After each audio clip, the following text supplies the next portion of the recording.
Comenzar esta serie de programas de memoria vecinal no podía ser en otro sitio y con otra persona que no fuese Ligia Gervasi y en su casa.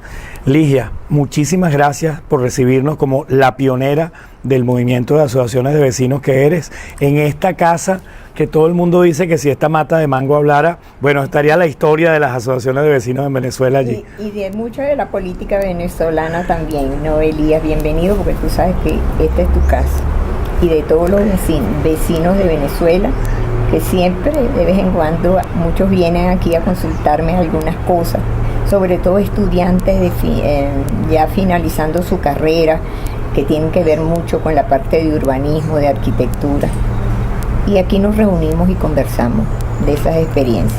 Ligia, memoria vecinal, queremos hacer un recuento contigo sobre ese movimiento, el movimiento de las asociaciones de vecinos, pero antes que nuestros televidentes puedan conocer a Ligia Gervasi.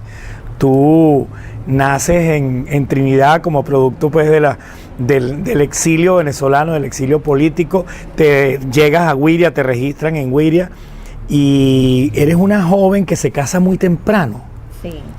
¿A qué edad te casaste con Chepino, con el periodista Chepino Gervasi? Bueno, yo tenía 18 años. 18 años. Sí, los cumplí casada. Y Chepino era un periodista en el Diario El Nacional, pero con muchas inquietudes políticas. Sí, ella venía marcado por la dictadura porque tenía una columna que se llamaba Los Hechos Económicos de la Semana. Y el gobierno ya le había puesto el ojo, porque como toda dictadura militar, tienen censores que van viendo qué es lo que se publica, y ya ellos sabían que podía significar una voz disidente en una dictadura. Y de hecho, cuando yo me caso con Chepino, ya me hacen la advertencia, o a mi familia, que me estaba casando con hombres de ideas muy avanzadas y que era comunista, porque todo el que desistía de la dictadura en ese momento le ponían la etiqueta de comunista. Pero bueno, para mala suerte de Chepino, de todas maneras me casé con él. Ligia, y estando casada con Chepino, ya tenías un hijo, estabas embarazada, se lo lleva la dictadura. 3 años de prisión. Se lo lleva la dictadura. No tuve acceso a verlo. De hecho, él conoce a Juan Carlos, el segundo de mis hijos, cuando sale del campo de concentración de Ciudad Bolívar. Fue muy duro, momentos muy duros, decirle a un niño, ese es tu papá, porque nunca tuvo acceso a verlo.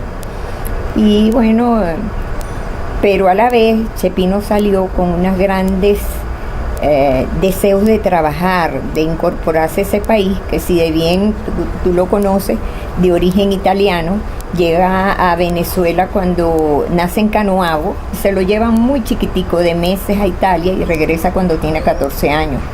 Y hay una anécdota de Miguel Enrique Otero, Miguel Papá, en que decía que el problema de Chepino era que se le había olvidado el italiano, pero no había aprendido el español. Entonces no hablaba en ninguno de los dos idiomas.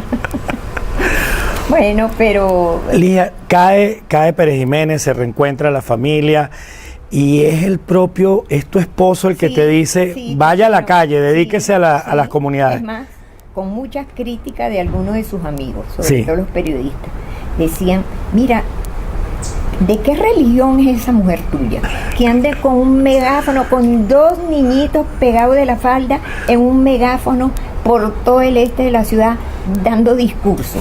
¿De qué religión es? Entonces eso no es que hay un movimiento para que los vecinos se organicen, empiecen a trabajar para ayudar a fortalecer la democracia. Porque Chepino, la base de que me animara a entrar en eso, decía que la democracia había nacido muy débil, porque fueron 10 años de una dictadura feroz, en que los únicos partidos que sobrevivieron a esa dictadura era Acción Democrática y el Partido Comunista en la clandestinidad. Y fueron los únicos que a sangre y fuego mantuvieron algunos contactos, el nexo para luchar contra la dictadura de Marcos Pérez Jiménez. Pero al caer la dictadura, esos solo dos partidos irrumpen en la vida democrática de Venezuela con mucha razón, porque eran los únicos que estaban organizados.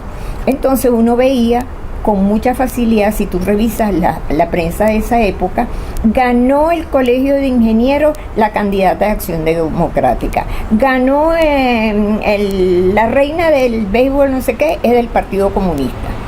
Entonces ocupaban todos los campos, pero el ciudadano que también había luchado en alguna forma, se encontraba que no tenía opinión, que estaba como desplazado. Entonces, en los consejos municipales de la época iban solo representantes de los partidos políticos. Entonces nosotros empezamos a decir, bueno, ¿y por qué no nos organizamos? Empezamos a opinar sobre la ciudad, sobre las cosas que nos interesan, porque va a venir el gobierno de turno y nos va a poner un hospital en el centro de una urbanización, cuando aquí lo que nos está haciendo falta es un colegio. Y el hospital se busca otro lugar más accesible a todas las personas, ese tipo de cosas. Pero a la vez que empezamos a exigir, empezamos a colaborar. Porque la idea no era enfrentarnos a nadie, sino todo lo contrario, ser la cuarta pata de la democracia. Ligia, en el año 1961 estás allí en el momento fundacional de la Asociación de Vecinos de la Floresta, sí, Aruflo. Cuéntanos, ¿cómo fue ese momento? Bueno, porque la primera en organizarse y hacer reuniones fue en la urbanización La Floresta. Chepino y un grupo de esposos también de la comunidad nos facilitaron. Ellos estaban ahí, pero nos dieron ese rol como a las mujeres. Y también fue como un reconocimiento a la mujer. Yo soy muy poco feminista y tú me lo conoces, ¿no? Claro. Pero Chepino creía mucho en las mujeres. Y entonces decía, bueno, ellas no pueden estar solamente como mamá cuidando niñitos y ocupándose de la casa. También tienen que colaborar con su entorno. Y fueron como siempre respaldándolo a nosotros todas en ese movimiento. Y entonces nos integramos hombres y mujeres en el movimiento. Empezamos por reclamarle al municipio Sucre que que abarcaba casi toda la ciudad de Caracas, y el municipio Libertador, que era Distrito Federal. Entonces empezamos a luchar porque nosotros queríamos, por ejemplo, preservar el entorno en que vivíamos. Los árboles, la seguridad, que tuviéramos acceso a servicios públicos. Y dio la gran suerte que se empezaron a consolidar en el este de la ciudad una clase media trabajadora profesional, que empezó, por ejemplo, aquí en nuestra urbanización, en terrenos de la gran hacienda San José, de la época de la colonia y que pertenecían a la familia Sosa. Se empezó, unos arquitectos e ingenieros graduados en Estados Unidos hicieron, que fueron los Perré, a planificar, por ejemplo, la Floresta, hacerla vivible, una área para educación, parques, viviendas unifamiliares y servicio hospitalario, que terminó siendo después la clínica La Floresta. Entonces, es decir, queríamos cuidar esos entornos. La experiencia de La Floresta, que empezamos a ir al Consejo Municipal de la época a luchar por las cosas que queríamos, fue como regándose la voz. Acuérdate que no teníamos celular, ni WhatsApp, ni nada de esta tecnología que a mí me encanta. Lo único que no me gusta es que parte de lo que estamos viviendo ahorita es que la gente que usa la tecnología se ha puesto como autista. Tú le preguntas a un joven universitario, no te estoy hablando de bachillerato, ¿desde cuándo no miras tú hacia el cielo? Y se pone rojo, empieza a gaguear y dice el cielo. Bueno, y no saben lo que decirte, porque están todo el día con la barbilla pegada en el techo así, en un solo mutismo. Tú los hablas, lo digo por mis nietos, les hablas y no te contestan. Se comunican solamente por el aparatico.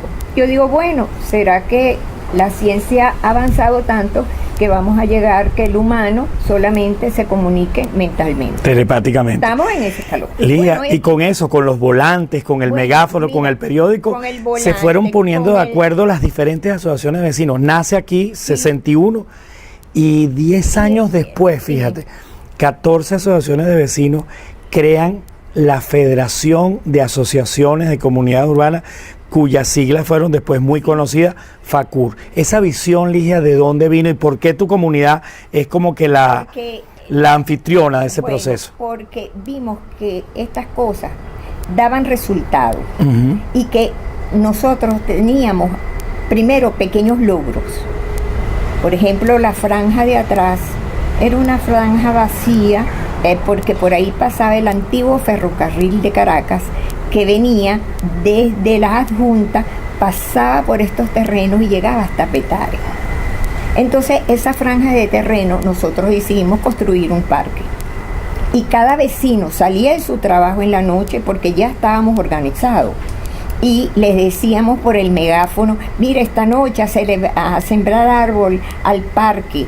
Después tuvo nombre, el Parque Aruflo, pero en ese momento no le habíamos puesto ni nombre. Entonces fue un parque que nació, que incluso después lo tuvimos que replantear, porque el que tenía una mate guayaba la llevaba, el que tenía una mate mango salía corriendo y la sembraba, el otro que tiene una mate rosa, el más poético, la llevaba y la sembraba. Entonces el parque nació con un gran desorden y después lo tuvimos que ir replanteando, pero era la necesidad de la pertenencia.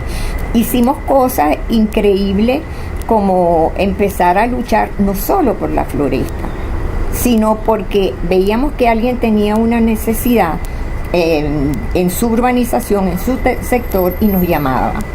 Entonces, mi trabajo con el de otros vecinos, pero yo estoy hablando ahorita lamentablemente de mi trabajo, era salir todas las noches, imagínate la paciencia de nuestros maridos, e irnos a otras asociaciones a decirle de nuestra experiencia y los logros que habíamos tenido. Y entonces a eso se organizaban. Así se organizó Campo Alegre, así se organizó Altamira, La Castellana, Los Palos Grandes, el Rosal, porque la gente se empezó a animar. Entonces empezamos a dar luchas individuales y nos hablábamos por teléfono e íbamos, cuando ellos hablaban de que tenían un problema, todos nos íbamos allá. Yo me recuerdo de cosas que, por ejemplo, en el Hatillo había un problema y todos salíamos para el Hatillo, a defender el Hatillo. Por ejemplo, en la Plaza Altamira hubo una vez una gran poda de árboles que para nosotros no fue poda, sino tala. ¿Y qué hicimos?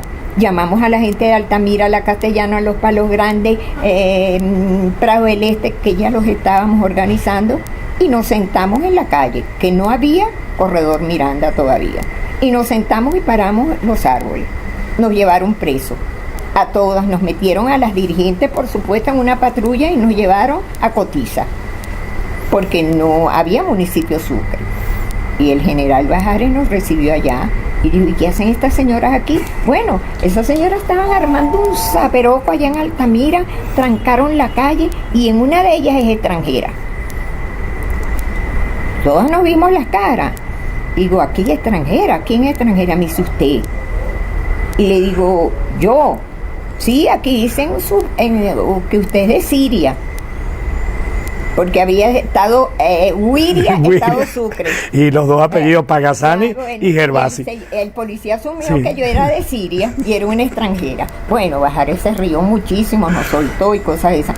Entonces ya la floresta se había ganado un nombre. Cada vez que estos concejales hacían un desaguisado, Por ejemplo, tuvimos una lucha bellísima aquí en la Floresta. Lamentablemente, también la bota militar trabajó ahí, que es que los militares se tomaron la zona verde ahora donde están esos edificios de ahí, y con un cambalache con la Guardia Nacional de esa época ya estaba la democracia, ya había caído Marcos Pérez Jiménez, y vendieron para hacer edificios para la caja de ahorro de la Guardia Nacional, y resultó que nos abrieron un paso hacia la Floresta, y los vecinos, con el apoyo de todos los demás vecinos, hicimos en 24 horas, en una noche, una capilla para impedir el paso.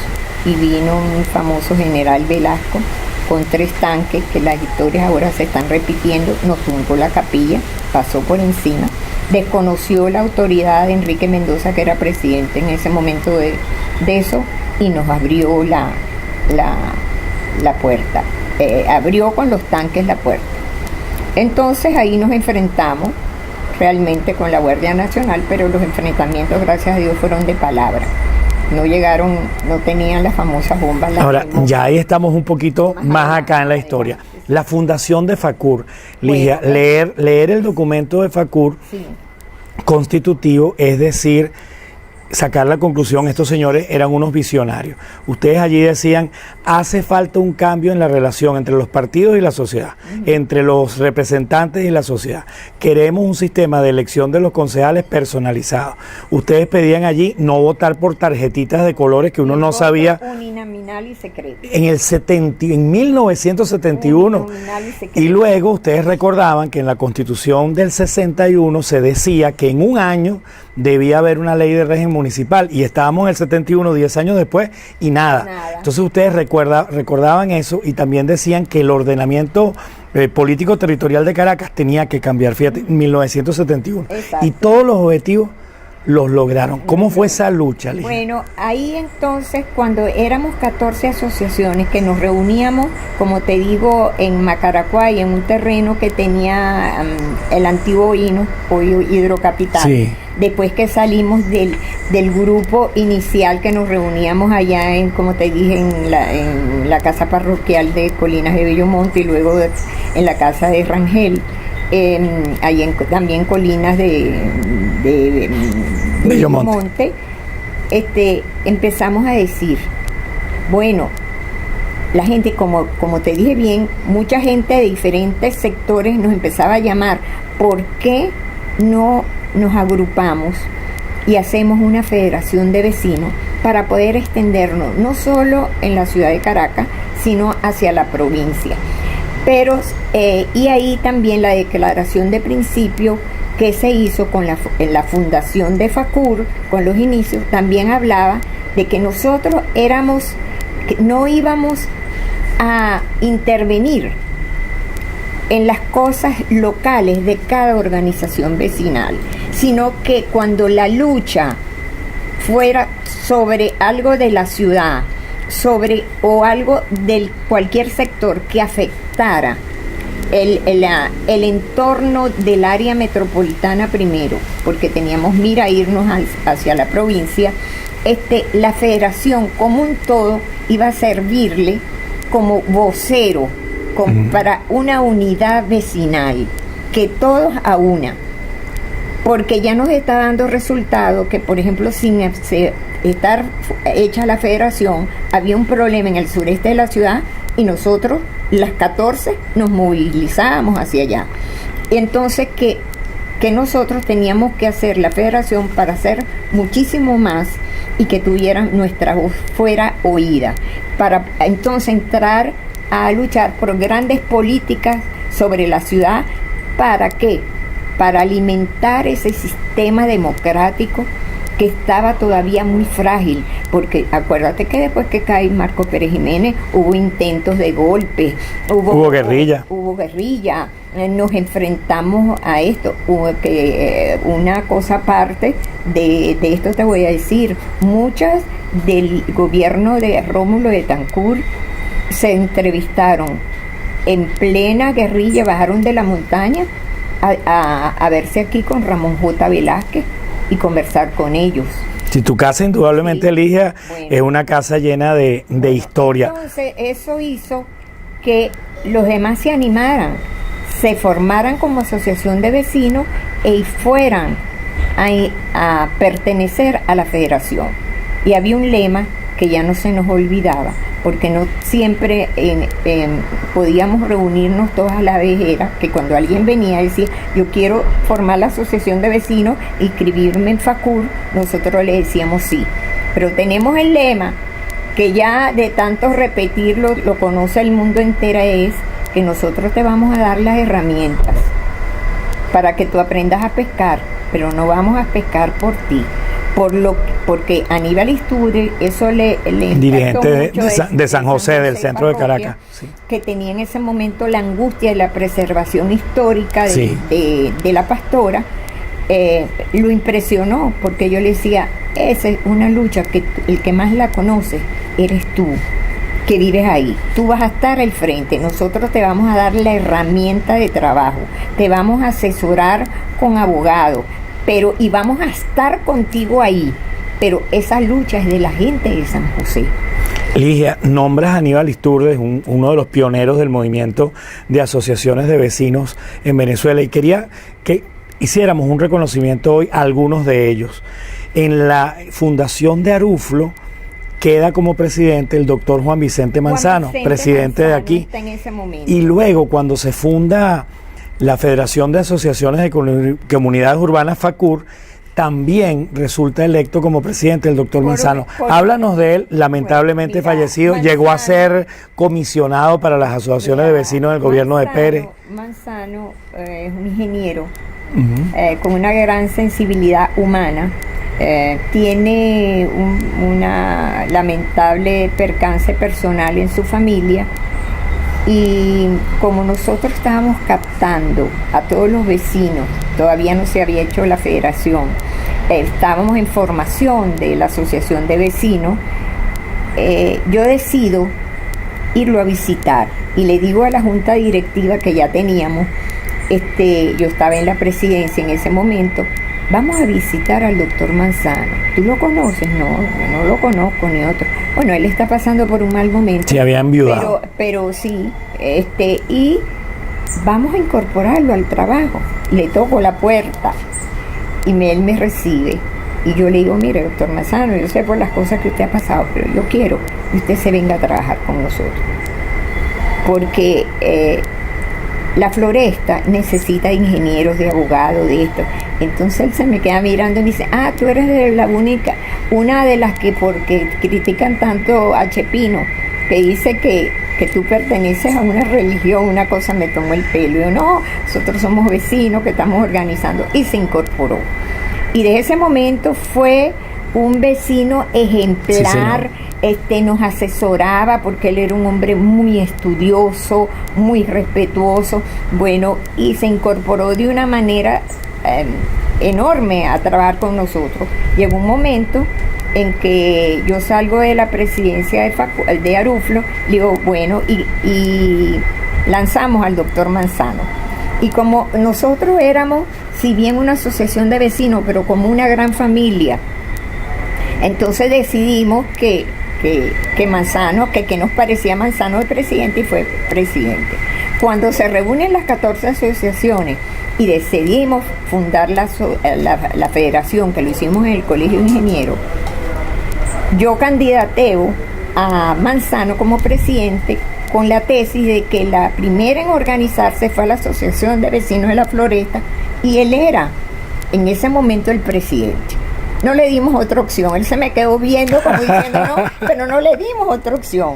Entonces, bueno, ahí quedo yo en la vicepresidencia de FACUR, y se incorpora ese queridísimo y amado para nosotros el movimiento vecinal, que fue Giuseppe Domingo, un italiano. Que tú llamabas el gordo, cariñosamente. Que yo lo llamaba cariñosamente mi gordo, y con cuerpo y alma se entregó a la Federación de Vecinos. Él era el fundador de Azocolina. De Azocolina, sí, con Adalar Temishi, un arquitecto muy querido también, y se incorpora, bueno, y entonces ahí empieza a incorporarse un gentío, a salir organizaciones vecinales, a Malpica del sureste de la ciudad, Juan Negrete Malpica. Juan Negrete Malpica, Dilia Galamini, Carmen Alicia Bullón. Carmen Alicia, la queridísima Carmen Alicia Bullón, bueno, nombres que a uno en un momento, Yolanda Romero, una gran pionera de Turumo.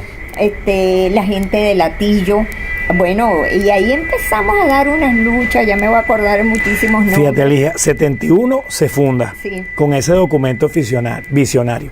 Y en el año 74, la FACUR toma la decisión de que en cada declaración, en cada acto, por un hueco, por un uso no conforme, por la poda de unos árboles, iban a hablar de eso con las autoridades municipales, pero iban a decir, en Venezuela hace falta una ley orgánica de régimen municipal y en Venezuela hace falta que elijamos por nombre y apellido, que sepamos quiénes son. Vamos a recordarle a los televidentes que en esa época uno votaba con dos tarjeticas, la tarjeta grande presidencial y la pequeña que se metía en un sobrecito. Uno estaba votando por el senador y por el diputado, ambos al Congreso, por el diputado a lo que era la Asamblea Legislativa, se llamaba, y por el concejal. Nadie sabía por quién estaba votando. Y estos pioneros ya tenían la visión de pedir un sistema personalizado. Arrancan eso en el 74, chiqui. Yo recuerdo que Alfredo Peña era el periodista comisionado por el Nacional. Exacto. Jorge Olavarría, el editor de la revista Resumen, declara en el 76 personaje del año. No era una persona, no. Al movimiento de asociaciones de vecinos. Y en el 78, ustedes hacen un cabildeo, Ligia, ante Acción Democrática, ante COPEI. No dejaron de reunirse con partidos pequeños como el incipiente MAS de aquel momento y logran la ley orgánica de régimen municipal. Que 20 años después, que ya la Constitución del 61 lo había prometido, 20 años después ustedes logran eso, esa ley. Señor, y la recolección de firmas, que ahí ya actuaste tú. Porque no, eso es del 87. Del 87 para acá, lo logramos. Es más, había cuando nosotros llegábamos al Congreso, a la oficina de Gonzalo Barrio, de Sánchez Bueno, de mi querido amigo Luis Esteban Rey, y Enrique Salas Romer, que tenía una oficina, se había venido ya como diputado desde Carabobo, aquí en la Florida, nos ayudó mucho. Y él fue el primero que en la Cámara de Diputados habla del movimiento vecinal y habla que se ha reunido conmigo y con un grupo de vecinos y que bueno, que eso es una idea fantástica y nos apoya muchísimo Enrique Sala. Tengo que reconocer. Una figura que fue muy importante, Ligia, para el movimiento vecinal, porque constantemente lo mencionaba y además un afecto muy cercano para ti. En el año 79, recién aprobada la ley, por influencia de FACUR, el presidente Carlos Andrés Pérez promulga el reglamento número 1. Digámosle a nuestros televidentes que la ley orgánica de régimen municipal, un acto en Parque Central, que esa ley, la ley orgánica de régimen municipal, reconoció en su estructura a las asociaciones de vecinos. No las creó nadie, ellas se formaron desde el 58 en adelante. Exacto. Y el presidente Pérez, en un acto en Parque Central en que tú estabas presidiendo, promulgó el reglamento número 1 que decía cómo se fundaba, una especie de guía de la participación ciudadana. ¿Cómo fue tu relación con Pérez para lograr eso? El presidente, yo debo decirte que mi respeto y mi reconocimiento por el presidente Carlos Andrés Pérez aún lo conservo, porque él entendió desde el primer momento cuando yo conversé con él que lo necesario y lo importante que fue que el ciudadano se organizara, porque él creía mucho en la democracia auténtica y la practicó. Yo creo que la practicó toda su vida, no obstante que ahorita los cambios políticos en el país ponen a los que realmente tienen méritos como los malos de la partida y a otros que realmente vienen delinquiendo en el país como grandes héroes. Entonces, porque están contándole, lo grave de esto es que la historia venezolana se está contando ahorita al revés y está comenzando desde el preescolar. Entonces, Carlos Andrés Pérez con nosotros, con el movimiento vecinal, para nosotros fue muy importante. Independientemente, yo no estoy juzgando a Carlos Andrés Pérez como político y como ser humano. Yo estoy reconocimiento sus aportes que nos hizo al movimiento vecinal. Y eran tan demócratas que después que hablemos más adelante, porque tú estuviste mucho involucrado en esto, nos respetó muchísimo. Si nosotros con este tipo de gobierno hubiésemos hecho las protestas que hicimos en el movimiento vecinal en esos años, todos hubiéramos estado en la tumba, porque fueron luchas bien serias, claro, con mucho respeto. Acuérdate de las luchas en las puertas de las iglesias que nosotros dábamos en la calle, internacionalmente. Una cosa muy importante fue en esos años de que cuando se funda la Floresta, fue nuestra lucha para que la embajada americana que se estaba construyendo en la urbanización La Floresta contara con las normas específicas que la ley así lo decía. Es más, el embajador, cuando se va de Venezuela, el Día de Acción de Gracias nos manda una tarjeta de reconocimiento diciendo: jamás creí que en una ciudad latinoamericana hubiese habido una organización vecinal que se parece muchísimo a la democracia de mi país. Claro, nos metió la puntica, ¿no? Pero entonces, y el presidente de Uruguay de ese momento también nos escribe y nos dice: gracias a ustedes que dan una lucha con un gigante como Estados Unidos, y ustedes, mujeres, madres y amas de casa, le ganan la batalla. Tengo esos documentos todavía guardados. Y en el 79 también, Ligia, ganan otra batalla como movimiento vecinal. Por primera vez se realizan unas elecciones municipales separadas de las nacionales.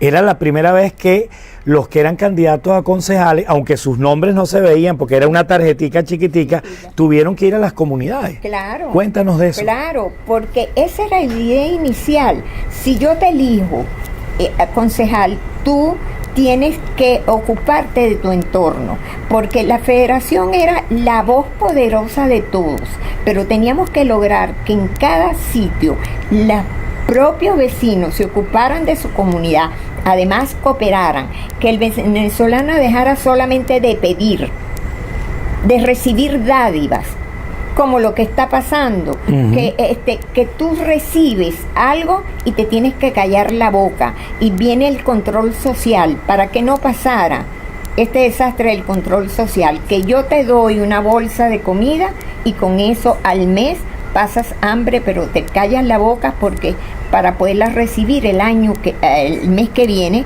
por necesidad. Que nosotros no dependiéramos solamente de las autoridades, y que empezamos a colaborar. Mira, cuando el municipio Sucre, nosotros cooperamos con los planes de seguridad, con el plan Sucre 7. Nosotros prestamos nuestros parques para que la policía tuviera vivienda, mientras hacían vivienda para los policías en los parques. Con pequeñas casas donde el policía podía pernoctar.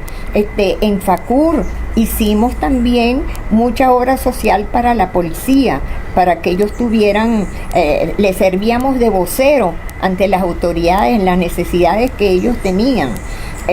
Cooperábamos, los vecinos nos reuníamos a limpiar los sábados los árboles de nuestros sectores. La gente de Elías, de Aníbal Isturiz en San José, limpiaban el camino hacia el Ávila. Es decir, era hacer país. Nuestro objetivo era hacer país. Ligia, en la década, yo sigo con la historia, en la década de los 80, que te toca ser presidenta de Facur, es una década muy importante porque el movimiento vecinal es la génesis de un reclamo del país para que se creara la figura de los alcaldes que no existían en Venezuela, existía el presidente de la Cámara y además que los gobernadores no fueran designados a dedo por el presidente electo, sino que fuesen electos popularmente. Eso fue un cambio en la vida política del país. Claro, y a regañadientes muchos inteligentemente lo aceptaron, otros han tratado de borrar esa historia del país que no se conoce. Porque al borrar esa historia, la gente también no la conoce, estas nuevas generaciones, y entonces ellos sienten que en ese silencio que ellos están haciendo para que la gente no conozca esa historia, la gente no va a sentir ese espíritu de lucha, de formación que tenían los estudiantes universitarios. Acuérdate que nosotros íbamos a las universidades a vender nuestro producto de las asociaciones de vecinos, quiénes éramos, qué hacíamos. Nosotros fuimos 2 o 3 veces a hablar con diferentes rectores de la Universidad Central a pedirle que incluyeran una materia, aunque fuera extracátedra, y que nos permitieran ir a dar conferencias y foros a las universidades para hacerle saber a nuestros estudiantes que ser más humanos. Por ejemplo, a los estudiantes de arquitectura y urbanismo, que les decíamos, señores, ustedes no están construyendo para una bolsa de dinero, ustedes están construyendo para familias, para seres humanos, para hacerle mejor la calidad de vida. Por eso salieron tanto con esa formación, claro, porque eso los tocó. Por ejemplo, les decíamos, ¿cómo usted me está hablando de un proyecto y una planificación cuando ustedes no conocen siquiera el sitio, cuando la Sierra de Coro?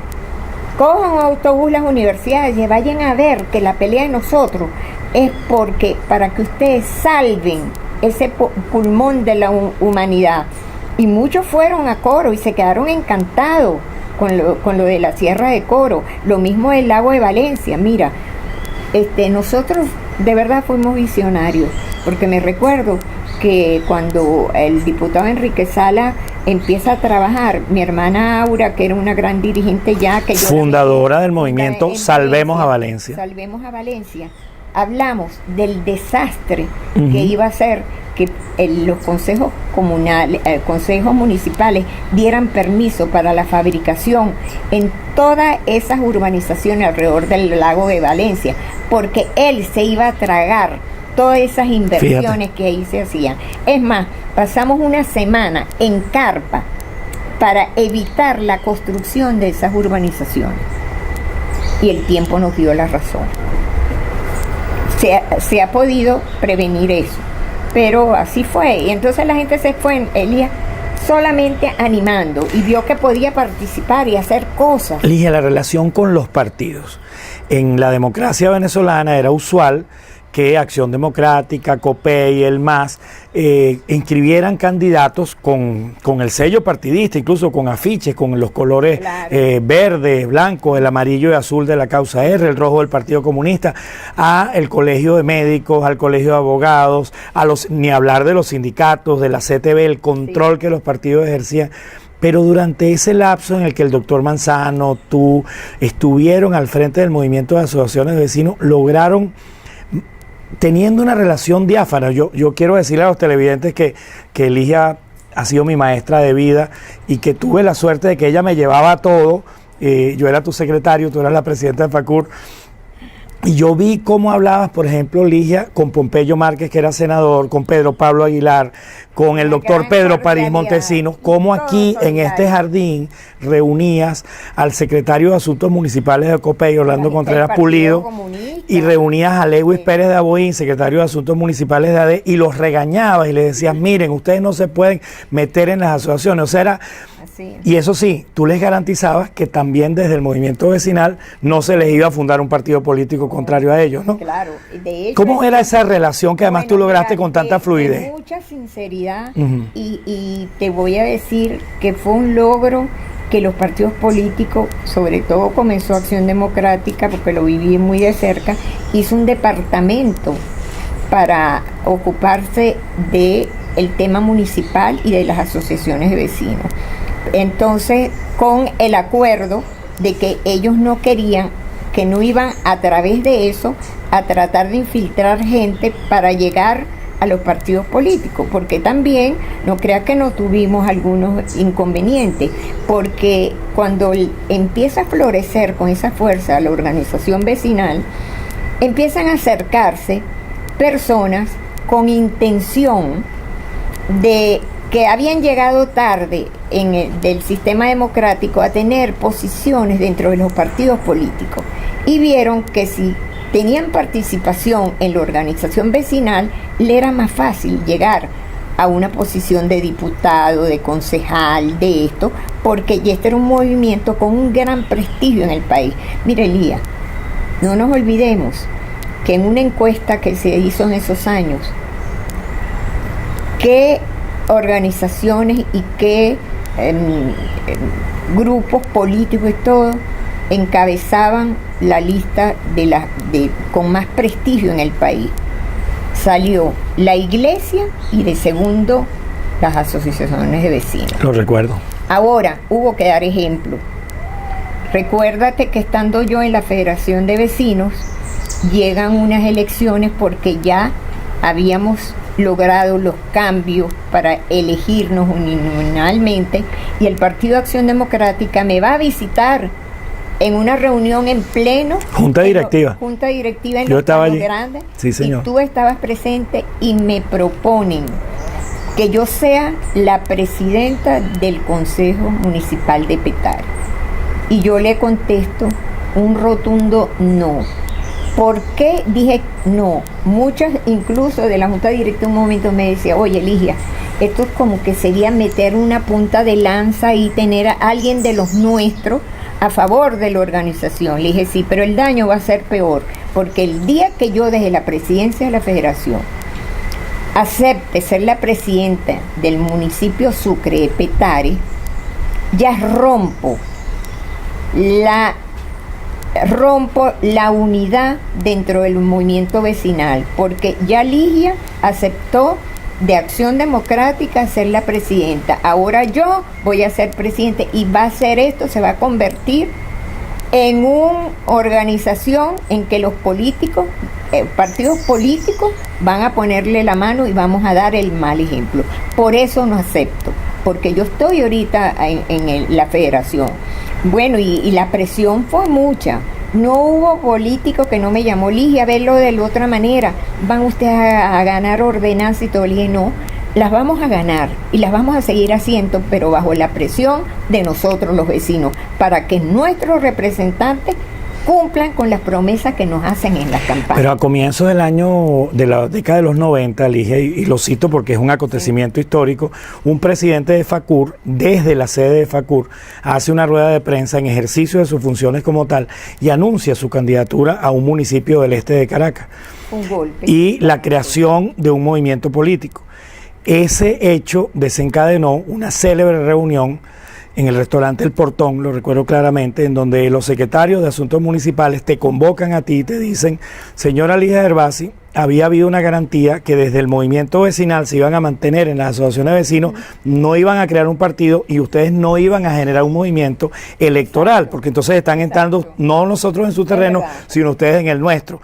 Le venimos a manifestar, señora Ligia, que ese armisticio, esa situación de concordia que existía, ya no va a seguir. Nosotros vamos a disponernos a que nuestros militantes entren en las asociaciones de vecinos. Y se produce ese decaer del movimiento de asociaciones de vecinos que empezó a principios de los 90 y que luego, de una u otra medida, del que se aprovecha el lapso histórico del presidente Chávez para estimular otra forma de organización, que serían los consejos comunales. Eso, bueno, como te digo, toda comienzo de una cosa tiene su momento más que se consolida, que tiene grandes éxitos, y no está exento que pase esto. Uh-huh. Pero también, al poco tiempo de haber pasado esto, que nos golpeó, no voy a decir que nos golpeó mucho, los mismos vecinos empezaron a ver que esto no era el camino y que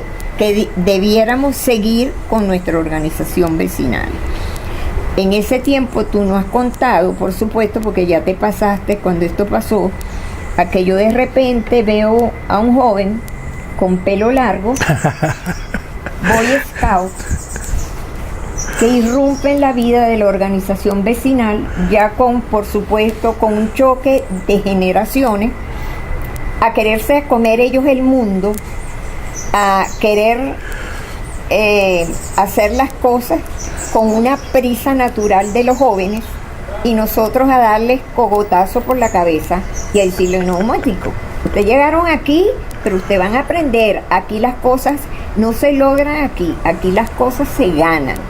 Y bueno, y damos realmente una gran respaldo a estos muchachos que encabezaba Elías Santana, entre otros, con ese movimiento maravilloso que él quería y tenía ya en mente. Y nos diste casa, cobijo a la Escuela de Vecinos de Venezuela. De Vecinos, y nos proponen que le demos cobija en nuestra casa de la Federación.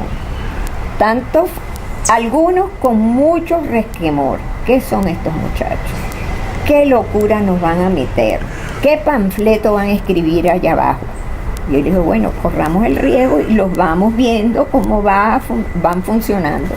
Si ellos creyeron que nos estaban domesticando a nosotros, se equivocaron, porque éramos nosotros los que a ellos no los estábamos domesticando, los estábamos formando.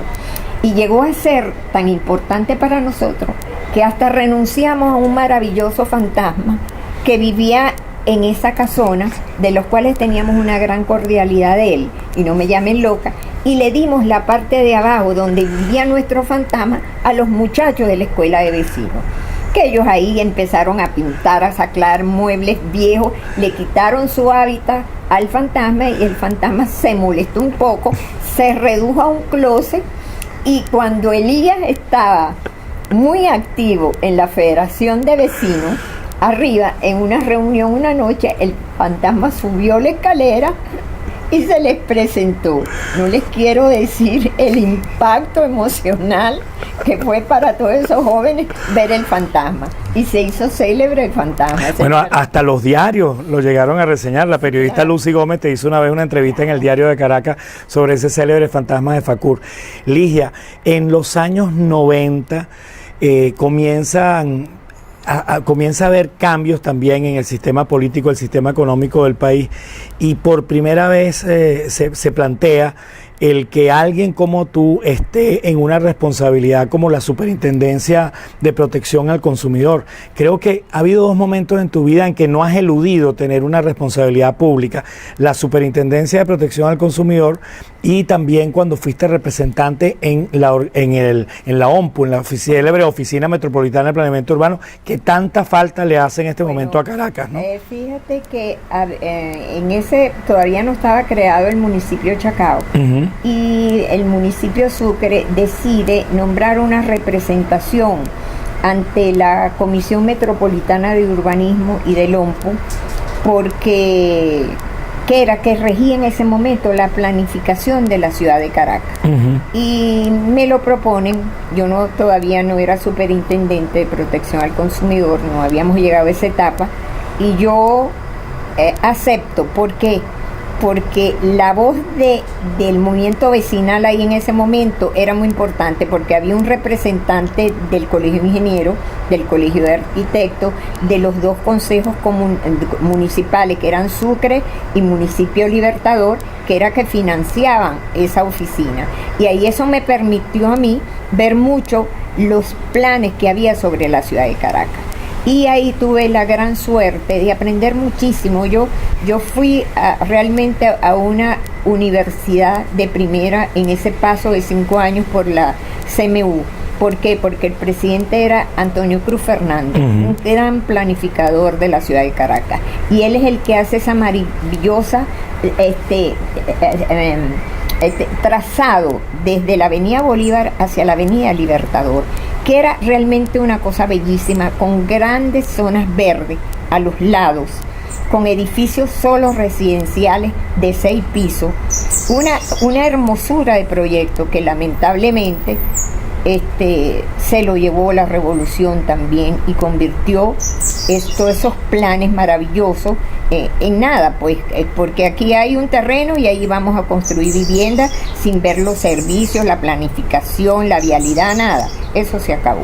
Entras en la coyuntura actual, ajá, Ligia, con este último párrafo, y recuerdo que en el año, creo que 2006, cuando se hace la Ley Orgánica del Poder Público Municipal, un buen instrumento jurídico, pero en ese momento el diputado Darío Vivas propone que se elimine la figura, la mención de las asociaciones de vecinos, y unos meses después se aprueba la ley de los consejos comunales. Es que eso fue mira, Elías, tú sabes mi posición desde el momento, y tuve incluso enfrentamientos, críticas muy fuertes dentro de nuestras propias organizaciones, porque yo vi desde el primer momento que la política era terminar a través de los consejos comunales, darle una puñalada a la democracia activa que venía dentro de las asociaciones de vecinos, que hacíamos política, pero no política partidista, y que no nos habían podido penetrar a pesar del cisma, como tú dices, cuando lo de uno de los nuestros aceptó y fundó un partido político, pero era realmente, eso fue una gran estrategia de Hugo Chávez.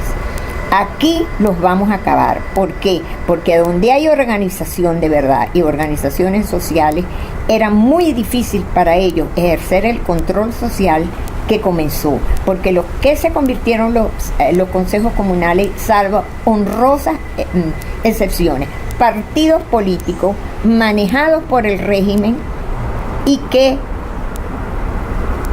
han hecho de las organizaciones la parte más, ¿cómo diría yo?, más maligna de organización. Es que llevar al ser humano a bajar la cabeza, a ser servil, a que lleguen a las organizaciones de los consejos comunales solamente gente de una tendencia política, y le dice a sus propios vecinos: si tú no tienes el carné, tú no comes. Si tú no tienes el carné, tu calle se va a quedar sin agua. Y lo hemos estado viendo, y solamente les llega una comunicación cuando hay una gran manifestación en la avenida Bolívar, por ejemplo. El consejo comunal sale a su comunidad y dice: vamos todos para la avenida Bolívar. El que no va es víctima del bullying, porque no fue, y ese no tiene derecho a nada. A través de los consejos comunales se han convertido en las grandes injusticias. A través de estos consejos comunales se han delatado a vecinos, a compañeros. Entonces no les interesaba que la organización vecinal siguiera. No obstante, cogimos una especie de brecha en un momento dado, y creo que fue una medida inteligente de decir: bueno, señores, nos están tratando de quitar todo, pero nosotros como ciudadanos vamos a mantener nuestras organizaciones. De hecho, en Chacao nos dio un gran resultado, en varias partes del sureste de la ciudad. En la provincia se han mantenido como más a bajo perfil, y seguimos funcionando, a pesar de que te dicen: eso, si tú haces alguna solicitud, hágala a través del consejo comunal. Pero nuestros alcaldes han entendido que, independientemente del alcalde que haya estado desde Irene hasta el último, que es el Duque, han entendido que tienen que oír la voz de su vecino, independientemente del consejo comunal. Que si es una cosa legal, tenemos que hacerlo por el consejo comunal. Y esa es una de las ataduras que nos queda en la lucha por cambiar. ¿No será el momento, Ligia, con motivo de estos 60 años de la figura de las asociaciones de vecinos en la historia de Venezuela, de dirigirse a la Asamblea Nacional y solicitar una pequeña reforma en la Ley Orgánica del Poder Público Municipal, y que se reinserte la mención a las asociaciones de vecinos, dándoles ese carácter preeminente, ¿no? Que no tengan que ser asociación civil, sino asociación de vecinos. Volviendo quizás al espíritu del reglamento número 1. Eso sería maravilloso, y a ustedes, los jóvenes que tienen. ¡Wow, Ligia! Los jóvenes, porque acuérdate que a mi edad ustedes, yo los vi muy pequeños, los vi crecer, los vi a tener éxito en esta organización, entonces yo sí estoy dispuesta a acompañarlos, a darles el respaldo moral que ustedes necesiten, porque me parece una excelente idea. Y de paso quiero felicitarte por todo el trabajo que tú nunca has dejado de hacer, el trabajo que te enseñamos, que te formamos. Siempre te has mantenido en la organización a través de los condominios, a través de las redes sociales, a través de la escuela de vecinos, a través de todos estos programas que tienes en la radio. Y eso, Elías, la constancia, que yo le digo a los jóvenes, la constancia es importantísimo en estas cosas, porque no se hace un país solamente pensando en que si el dólar baja o sube, si no van a poner petro o si tal cosa. Hay que ocuparse también de eso, cada uno en su área, pero la parte social de la organización del ciudadano, porque yo siempre digo, Venezuela tiene que llegar un momento en que vuelvan a ser ciudadanos, que seamos ciudadanos, porque ahorita este sistema de gobierno lo que nos ha llevado es a ser un gentío, pero no somos ciudadanos, cada uno como un gentío, cada uno con su problema, tratando de resolver. Y sé que es difícil, porque en un momento de tanta crisis la gente pierde el sentido de unidad, de ser solidario, de apoyarnos unos a otros. Y eso no es casualidad, eso es a propósito. Entonces, cosas como la que tú estás proponiendo o como las que tú constantemente haces, va a ayudar mucho a un vuelvan caras. Ligia, y en ese vuelvan caras de reinsertar la figura de las asociaciones de vecinos, obviamente no pueden ser iguales a las de los 70, no, de los 90. No, ¿cómo te imaginas una asociación de vecinos en el año 2018? Bueno, mira, me la imagino, no sé si los voy a vivir, porque a mi edad cuando me preguntan, ay, ¿qué el futuro, cuál será el prosperidad? Digo, mira, a mí no me hagas esa pregunta porque yo solo tengo presente. Pero pensando que en esa Venezuela, donde quiera que esté, digo, va a ser maravillosa, porque en la organización están muchísimas cosas. Mira, yo sueño con ver una Venezuela en que preservemos el ambiente ante todo, porque sin un mundo no vamos a tener nada, por más que tengamos organización, riqueza, si no seguimos ocupándonos del ambiente. ¿Sabes la crisis del agua ahorita en Venezuela por los malos servicios? Tú sabes la contaminación que hay, que las enfermedades que se fueron hace muchísimos años, que cuando yo era niña veía a los médicos como Conví o el doctor Tejera en burro, en el monte del oriente del país, vacunando y dando remedio contra el paludismo y la malaria, y eso ha regresado. Entonces, estas asociaciones de vecinos, si logramos eso, por ejemplo, que tú dices, van a sentir que renacen y van a tener el espíritu para incorporarse y hacer de su entorno cosas mejores. Y vamos a dejar de ser el egoísmo en que nos estamos convirtiendo. Yo estoy a veces muy preocupada por las mismas asociaciones de vecinos que todavía hemos resistido. Es la cosa de proponerle a la gente, mira, si hacemos un edificio aquí, mira, tu parcela va a valer más y tú puedes con ese dinero cambiarlo en euros o en dólares e irte del país. Yo no creo que esa es la solución. Yo admiro muchísimo y respeto mucho al que se ha ido y los he acompañado y respaldado, pero también los voy a acompañar y los voy a respaldar cuando vengan a dar ese aporte que aprendieron afuera a nuestro país, cuando logremos todas las cosas que queremos, tus hijos, mis nietos y todos estemos de nuevo en Venezuela, porque esta es nuestra patria, este es nuestro corazón. ¿Y a qué venezolano no se le arruga el corazón cuando ve a uno de estos jóvenes con la banderita bajo el frío de un país nórdico enseñando la bandera. Y yo digo, ese va a regresar y va a regresar a darle su aporte a este país donde lo parieron. Y así va a ser, Elías. Amén, Ligia. Creo que no hay sino que dar gracias a la vida, gracias a Dios por habernos dado esta oportunidad de lujo, a mi compañero de equipo, Fernando Delgado, por este documento histórico que hemos llamado Memoria Vecinal. Ligia, gracias a ti, gracias a la mata de mango que nos ha acompañado tanto tiempo. No, son las de una abuela patriota. Ligia, muchísimas gracias y será hasta un próximo encuentro en Memoria Vecinal.